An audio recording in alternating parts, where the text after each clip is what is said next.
Kumar side अरे एवढी light कोणी मारली लाईट कमी कर रे कुमार यार सर सेंटर झूम आहे की नाही तुम्हाला? सर काय नेमकी बैठक झालेली आहे, काही तोडगा निघालेला आहे का काय? एस टीच्या संपाची ज्या युनियनने नोटीस दिली होती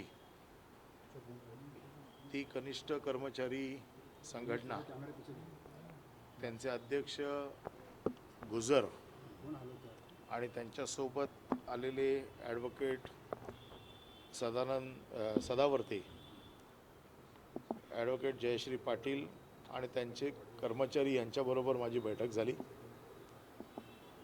या बैठकीत त्यांनी जो मुद्दा उपस्थित केला होता, जो साहजिकच विलिनीकरणाचा होता, यावर मी त्यांच्याशी चर्चा करून त्यांना हेच सांगितलं की आपण तर वकील आहात, आपल्याला हे सगळे कायदेशीर प्रक्रिया माहिती आहे आणि हायकोर्टाने जी कमिटी स्थापन केलेली आहे त्रिसदस्यीय, आणि हायकोर्टाने या कमिटीला पूर्ण अधिकार दिलेले आहेत की या कमिटीने या विलिनीकरणाच्या मुद्द्यावर अभ्यास करावा आणि आपला अहवाल सरकारला सादर करावा। आणि ज्या वेळेला हायकोर्टाने एखादे निर्देश दिलेले असताना मला त्या निर्णयामध्ये फेरफार करता येणार नाही आणि म्हणून हायकोर्टाचा जो काही कमिटीचा अहवाल असेल त्याच्यावर सरकार सकारात्मक विचार करेल असं मी त्यांना सांगितलेलं आहे। त्यावर त्यांचं म्हणणं होतं की आपण ॲडव्होकेट जनरलशी बोलून घ्या, ॲडव्होकेट जनरलना पण या बाबतीमध्ये माहिती आहे। आणि मी म्हटलं ॲडव्होकेट जनरलशी मी बोलीन, परंतु आपण संप मागे घ्या, कारण त्यामुळे लोकांची जी अडवणूक होते, ॲडव्होकेट जनरलना पण या बाबतीमध्ये माहिती आहे।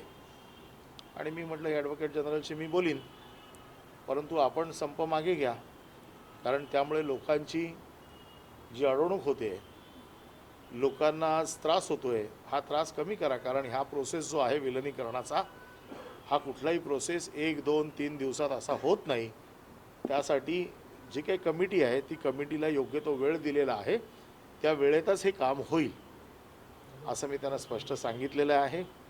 त्या व्यतिरिक्त जर कुठले मुद्दे असतील तर त्याची चर्चा करायला मी तयार आहे। त्यांनी मला सांगितलं मी 72,000 लोकांचा प्रतिनिधी आहे। माझी जी कृती समितीची जी बैठक झाली होती त्या बैठकीमध्ये 28 कर्मचारी संघटना होत्या। मी म्हटलं नेमका कोणाशी बोलायचं, त्यावर त्यांनी सांगितलं मी 72,000 लोकांचं प्रतिनिधित्व करतोय। मी म्हटलं आपण जर 72,000 लोकांचं प्रतिनिधित्व करत असाल तर मी आपल्या माध्यमातून कर्मचाऱ्यांना विनंती करतो की सरकार कुठल्याही कर्मचाऱ्याचं नुकसान करू इच्छित नाही, परंतु लोकांना देखील आम्ही बांधिलकी आहे। आम्ही सरकारची लोकांना पर्यायी व्यवस्था देण्याची जबाबदारी आमच्यावर आहे। त्यामुळे जास्त हा संप ताणू नका, संप लवकरात लवकर मागे घ्या, आपण चर्चा करून या प्रश्नाचं उत्तर शोधू। त्यावर त्यांनी पुन्हा चर्चा करण्याचं आश्वासन दिलेलं आहे। आणि म्हणून मी दररोज जसं आवाहन करतो तसं आपल्या माध्यमातून देखील आज पुन्हा आवाहन करतो की सरकारने कुठेही अशी आडमोठेपणाची भूमिका घेतलेली नाही। सरकारने कर्मचाऱ्यांच्या बाबतीत सहानुभूतीचीच भूमिका घेतलेली आहे, परंतु विलिनीकरणाचा मुद्दा हा कमिटीच्या माध्यमातूनच जो अहवाल येईल त्यावरती ठरवला जाईल। सर, आज एसटी कर्मचारी खूप जास्त आक्रमक झाले होते, ते तुमच्या निवासस्थानी येण्यासही निघाले होते। आंदोलन करणं हा त्यांचा अधिकार आहे, त्यांच्या हक्कासाठी लढणं हा देखील त्यांचा अधिकार आहे। म्हणून त्यांना जे म्हणून मी दररोज जसं आवाहन करतो तसं आपल्या माध्यमातून देखील आज पुन्हा आवाहन करतो की सरकारने कुठेही अशी आडमोठेपणाची भूमिका घेतलेली नाही। सरकारने कर्मचाऱ्यांच्या बाबतीत सहानुभूतीचीच भूमिका घेतलेली आहे, परंतु विलिनीकरणाचा मुद्दा हा कमिटीच्या माध्यमातूनच जो अहवाल येईल त्यावरती ठरवला जाईल। सर, आज एसटी कर्मचारी खूप जास्त आक्रमक झाले होते, ते तुमच्या निवासस्थानी येण्यासही निघाले होते। आंदोलन करणं हा त्यांचा अधिकार आहे, त्यांच्या हक्कासाठी लढणं हा देखील त्यांचा अधिकार आहे।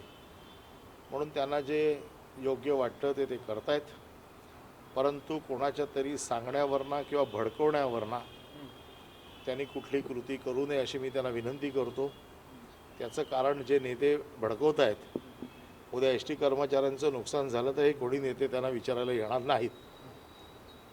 ह्या आंदोलनाला राजकीय रंग देण्याचा कोणाचाही उद्देश नाही, परंतु राजकारण करण्यासाठी जे भडकवत आहेत, राजकारण करण्यासाठी जे कामगारांना उस्कवत आहेत, मी पुन्हा एकदा कामगारांना विनंती करतो की कामगार तुमच्या न्याय मागण्याचा अधिकार तुम्हाला आहे, परंतु कोणाच्या तरी सांगण्यावरून, कोणाच्या तरी भडकवण्यावरून आपलं स्वतःचं नुकसान करून घेऊ नका अशी मी विनंती पुन्हा एकदा आपल्या माध्यमातून त्यांना करतोय. तर आज आझाद मैदानामध्ये एक मोठा एक जनसमुदाय जो जमलेला होता एस टी कर्मचाऱ्यांचा, त्यांच्यामधलं एक आक्रमक रूप पाहायला मिळालं. याच्यामध्ये अनेकांचं म्हणणं असं होतं कर्मचाऱ्यांचं, आज जे सगळं झालं तो फक्त ट्रेलर होता, सोमवारी काहीतरी पूर्ण पिक्चर ते दाखवणार आहेत, त्यामुळे मोठी काहीतरी घटना सोमवारी घडेल अशा पद्धतीची एक शक्यता व्यक्त केली जाते. मी कामगारांशी कुठल्याही प्रकारचं लढा देऊ इच्छित नाही. त्याचं कारण असं आहे की ते शेवटी माझेच कामगार आहेत, एस टीचे कामगार आहेत. कदाचित त्यांच्या भावना भडकलेल्या असतील, परंतु भावना भडकलेल्या असताना चुकीचं कुठलंही पाऊल उचलू नका अशीच मी त्यांना विनंती करतो. तर राजकीय पोळी वाजण्याचा प्रयत्न कुठेतरी होताना असं पाहायला मिळतं. राजकीय पोळी भाजा, परंतु पोळी जळणार नाही याची काळजी. त्यावरती दाखल झालेले आहेत आणि सातत्याने अजूनही जे आहे ते पडळकर असतील किंवा खोत असतील दोघंही सातत्याने आवाहन करतात की आणखी कर्मचाऱ्यांनी मुंबईत दाखल व्हावं. त्या बाबतीत मी कसं काय बोलू? हा पडळकर आणि खोत यांचा विषय आहे. आंदोलन आम्ही आमची भूमिका अतिशय स्पष्टपणे मांडलेली आहे. चर्चेसाठी विलिनीकरणाचा मुद्दा कोर्टाचा सोडून बाकी कुठल्याही चर्चेला आमची तयारी आम्ही दर्शवलेली आहे. आम्ही ही चर्चा नेहमी करतोय. आज ज्या युनियनने आमच्याकडे विनंती केली की आम्हाला चर्चा करायची आहे, त्यांच्याशी आम्ही चर्चा केली. लेकिन क्या आप एएसजी से बातें करेंगे? एएसजी को इसमें एजी से मैं बात करूंगा. उसका कारण ऐसा है कि उन्होंने कहा कि आप एजी से बात करो. जो कानूनन बात है गवर्नमेंट की, वो एजी साहब के लीगल एडवाइस से ही चलती है, वो हम उनसे बात करेंगे. लेकिन आपकी भूमिका क्या है? आप एसटी वर्करों के समर्थन में है या उनकी मांगों के खिलाफ है? एसटी के लोगों के खिलाफ हम बिल्कुल नहीं है. इसमें राजनीति हो रही है. जो मुद्दा कोर्ट ने जो डिसाइड किया है वो कोर्ट से ही या कमेटी जो अपॉइंट की है उसी से छूटने वाला है. ये लोगों को भड़का रहे हैं, ये उनका भड़काना गलत है. इसमें एसटी वर्कर का नुकसान हो रहा है और लोगों का नुकसान हो रहा है. एक बात ध्यान में रखो, आज एसटी महाराष्ट्र की आज लोगों को ले जाने वाली एक बड़ी सोर्स है. आज एक बार लोग अगर उसके अलावा जाना लगेंगे और बाद में अगर एसटी के पास नहीं मोड़ के आएंगे तो सबसे ज़्यादा नुकसान एसटी का होने वाला है और हम ये नहीं चाहते हैं. इसलिए ये स्ट्राइक जल्द से जल्द ख़त्म होके हमको आखिर में एसटी भी जिंदा रखनी है. लेकिन क्या सरकार विपक्षी दलों को कन्विंस करेगी? उद्यापासून ऑटो चालक मालक संघटना देखील या संपात उतरतायत. एखाद्या ठिकाणी कुठेतरी असं झालेलं असेल. आता सगळे आपापला धंदा जास्त जोरात करतायत. माझं मत असं आहे की एस टीचा जो काय धंदा आहे हा दुसऱ्या लोकांनी एकदा हिरावून घेतला तर एस टीकडे परत कोण फिरलं नाही तर अजून मोठी समस्या निर्माण होईल. याची काळजी देखील एस टी कर्मचाऱ्यांनी घ्यावी. तरीके से आज मीटिंगें हुई, क्या कुछ तय हुआ, क्या कुछ बातें हुई? एस टी की जो यूनियन थी जिन्होंने हमको स्ट्राइक की नोटिस दी थी, उस एस टी के कनिष्ठ कर्मचारियों की जो यूनियन है उनके प्रेसिडेंट गुजर और उनके legal adviser Sadavarte, advocate Jayshree Patil, इनके साथ में मेरी मीटिंग हो गई. और यहाँ पर जो मर्जर का उन्होंने जो मुद्दा उठाया था, उस मर्जर के बारे में मैंने उनको यही कहा कि आप तो एडवोकेट हो, आपको सब कानूनी प्रोसेस मालूम है और हाईकोर्ट ने जो ऑर्डर की है जिसमें हाईकोर्ट ने ये कमेटी बनाई है इस मर्जर को लेके और कमेटी को 12 हफ्तों का समय दिया है और उस समय में कमेटी को ये तय करना है मर्जर के बारे में जो डिसीजन देना है या जो स्टडी करके उनको जो रिपोर्ट देना है गवर्नमेंट को, वो जो रिपोर्ट आएगा उसके लिए हम पॉजिटिव है और ज़रूर उसके ऊपर विचार कर सकते लेकिन हैं. क्या इस विषय को लेकर के मुख्यमंत्री से आपकी बातचीत हुई? मुख्यमंत्री का क्या सोचना है इसमें? मुख्यमंत्री को ये हम रेगुलर ब्रीफिंग दे रहे हैं लेकिन जो हाईकोर्ट ने जो कमेटी बनाई हुई है वो सभी के लिए वो बाइंडिंग है, इसीलिए जो रिपोर्ट वहाँ से आएगी उसके ऊपर ही निर्णय होगा और इसलिए ये सब चीज़ें हम मुख्यमंत्री को बता देंगे। क्या एसटी कर्मचारियों के कंधे पर बंदूक रखकर विपक्षी दल जो है वो इस प्रकार का षड्यंत्र रचे? आपको ऐसा लग रहा है सरकार? विपक्षी दल इस कर्मचारियों को भड़का रहा है, वो इस आंदोलन को अलग तरह से लेके जाना चाहता है।